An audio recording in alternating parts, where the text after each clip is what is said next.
ছাত্রছাত্রী, শিক্ষক শিক্ষিকা ও স্কুলগুলির সমস্যা সমাধানের দাবি জানিয়ে বাঁকুড়া জেলা প্রাথমিক বিদ্যালয় সংসদ কার্যালয়ের সামনে বিক্ষোভ কর্মসূচি ও ডেপুটেশন নিখিলবঙ্গ প্রাথমিক শিক্ষক সমিতির। শুক্রবার দুপুরে ওই সংগঠনের সদস্যরা সংসদ কার্যালয়ের সামনে দাবি সম্বলিত প্ল্যাকার্ড হাতে বিক্ষোভ দেখান। পরে এক প্রতিনিধি দল জেলা বিদ্যালয়ের সংসদ কার্যালয় বিদ্যাভবনে গিয়ে তাদের দাবিপত্র তুলে দেন।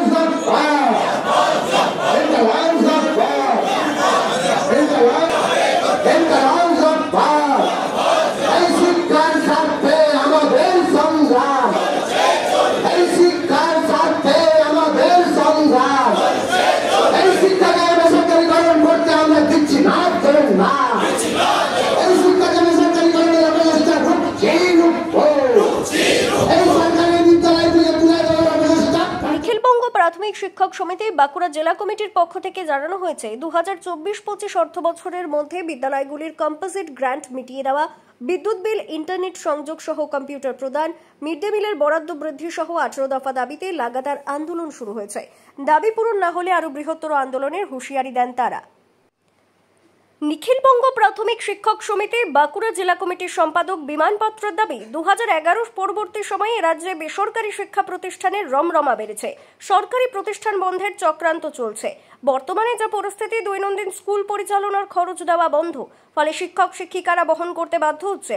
এই অবস্থায় বদল চেয়ে ছাত্রছাত্রীদের স্বার্থে সরকারি শিক্ষা প্রতিষ্ঠান রক্ষার তাগিদ ও পেশাগত দাবিতে তারা আন্দোলনে নেমেছেন বলে তিনি জানান। আমাদের মূল দাবি হচ্ছে সরকারি শিক্ষা রক্ষা করা।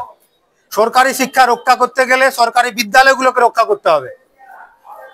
সরকারি বিদ্যালয়গুলো প্রতিদিন আপনারা জানেন আমাদের জেলায় প্রায় 800-র অধিক বিদ্যালয় উঠে যাবে। আমাদের রাজ্যে সেই সংখ্যাটা 8200-র কাছাকাছি।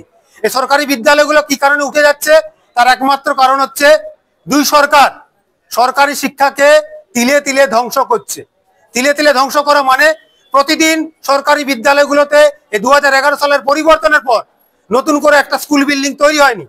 অথচ আমরা দেখছি বেশিরভাগ জায়গায় বিদ্যালয়গুলো শিক্ষক শূন্য হচ্ছে, শিক্ষক নিয়োগ নেই। তার সাথে আমাদের পেশাগত দাবি আছে। ছাত্রছাত্রীদের সময় মতো বই যাচ্ছে না, জুতো যাচ্ছে না, এর মধ্যে দিয়ে সরকারি শিক্ষা চলছে। তার বিরুদ্ধে আমাদের বাঁকুড়া জেলার ডিপিএসসি চেয়ারম্যানের সামনে আমাদের আজকের এই ডেপুটেশন। কম্পোজিট জ্ঞান তো নেই, চক ডাস্টারের পয়সা মাস্টারমশাইরা নিজেদের পকেট দিয়ে চালাচ্ছেন। ইলেকট্রিক বিল, 18 দফা আমাদের দাবি আছে। সব দাবি আপনাদের সামনে আমি বললাম না।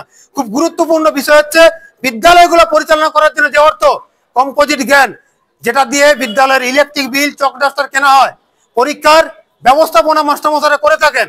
বিগত 1 বছর তা মাস্টারমশাইরা তাদের নিজেদের পকেট থেকে দিয়ে চালাচ্ছেন। এর মধ্যে দিয়ে স্কুল চলছে। বেসরকারীকরণ করার জন্য দিল্লি সরকার যা আইন এনেছে, রাজ্যের সরকার সেটাকে মেনে নিয়েছে। 2021 সালে যখন করোনার সময় আমরা ঘরের ভিতরে ছিলাম, সেই সময় কেন্দ্রীয় সরকার যে জাতীয় শিক্ষা আইন নিয়ে এসছে, তার পরিণাম হচ্ছে আমাদের এই সরকারি বিদ্যালয়গুলো প্রতিদিন উঠে যাচ্ছে। ব্যুরো রিপোর্ট, দক্ষিণ বাঁকুড়া দর্পণ, বাঁকুড়া।